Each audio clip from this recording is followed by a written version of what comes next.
So I'm into fitness, and I've been actually looking at trying to kind of boost things a little bit with some creatine.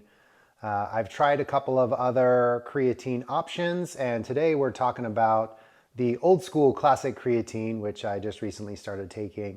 Thanks to the company for sending me this to try out. And one of the things that I like about these capsules, as opposed to previously like taking gummies, is there's less ingredients, there's less dyes, you avoid sugar and all those other ingredients. It's just basically the creatine and a couple other ingredients, and that's it. So I really like the simplicity of this.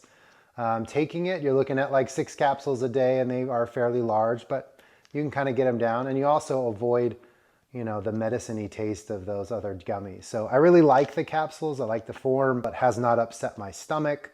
So I like that. And I am actually kind of noticing a little bit of a difference in my workouts and in the stamina that I have in my workouts. So I'm really liking this classic creatine, and look forward to continuing to take it.